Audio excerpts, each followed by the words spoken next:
Tamara here. Today I'm going to be doing an early review of The Magician's Lie by Greer Macallister.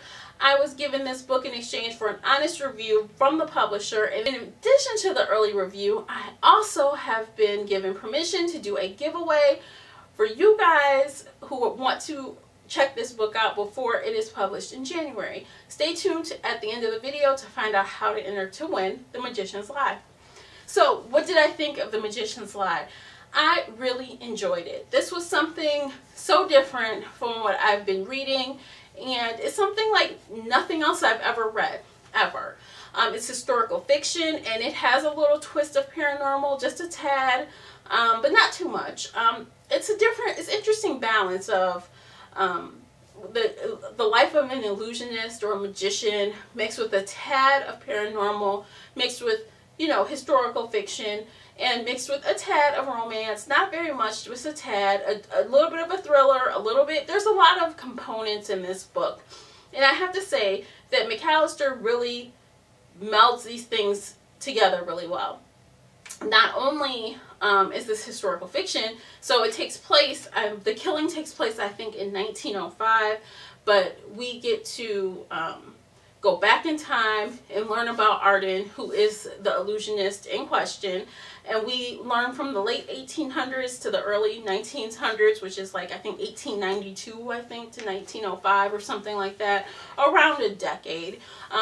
We follow Arden from her preteen years to her mid-20s, where she is now a famous illusionist and accused of killing her husband. There are only about 4 main characters in this book, and that's a pretty good amount of characters. We have Arden, obviously. We have Virgil, the cop who detains her and questions her about killing her husband.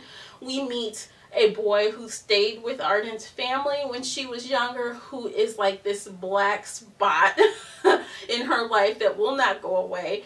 We learn about a boy she meets a little later in her teen years who is a light spot, you know. So Arden definitely has a lot of drama going on in her life. And to be quite honest, the drama going on is pretty dark, some of it. So if you are able to deal with a little bit of like ultra crazy and a little bit of things that might be slightly disturbing, I think you'll be okay. But if you're really sensitive, beware. There are a few things here and there that are pretty dreadful, I gotta admit, but overall the story is bigger than those few things that happen to Arden. That is one of the things that I love about this book, is that Arden is such a strong character. When she is a child, a teenager, and an adult, she is strong. Each and every time she comes up against something that will take her out, she faces it and she's stronger for it. I mean, I'm telling you, this chick, she cannot catch a break through this whole book almost. It's like, well, you think, okay, this is going well, and then all of a sudden, bam, something bad happens. And you're like, oh my goodness, this is crazy. But that happens, you know, and that is one thing that I liked about the author. You know, she kept us on our toes with Arden. We really didn't know if she killed her husband. You could assume she killed her husband. You could have guessed that she killed him based on her past experiences, but it never really is truly revealed until the end. And I do like that it was like a slow burn, the whole book. It wasn't necessarily what I would deem fast-paced, but it was a slow, steady burn. Also, the world building was really good in this book. You know, like I said, it was like the late 1800s, early 1900s.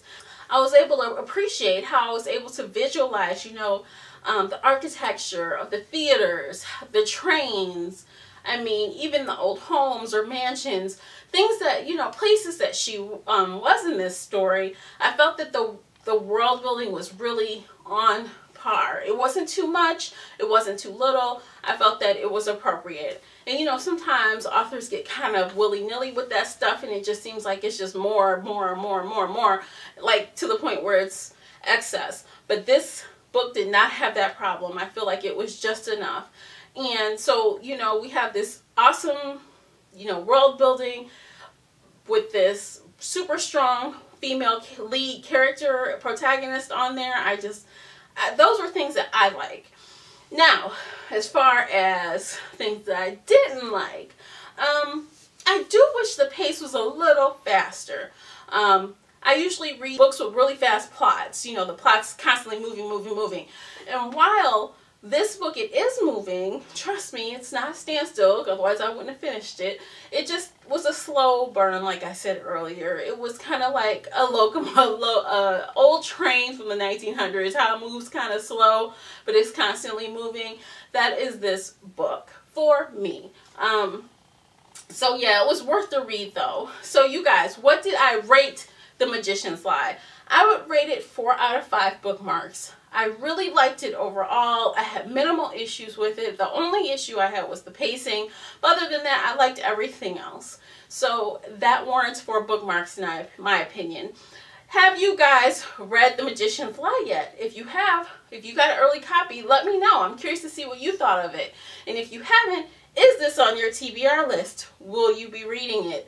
Let me know that as well. I'm curious to know. Now, if you want to win your own copy of this book before it comes out in January, all you have to do is visit the coordinating blog post, which I have linked below. You will find a international rafflecopter and a U.S. rafflecopter, and you need to fill out the coordinating rafflecopter for your mailing address. If you are international, you are eligible to win an ebook. If you are in the U.S., you are eligible to win a paperback. Now that is the rule set by the publisher, so it is what it is. If you guys are curious and want to check it out, the link's below. Hit me up, you know I'm around. If you want to talk about the book or about anything like that, you know where to find me. Thank you so much for watching, you guys, and I'll see you in my next video, and until then, happy reading. Bye guys.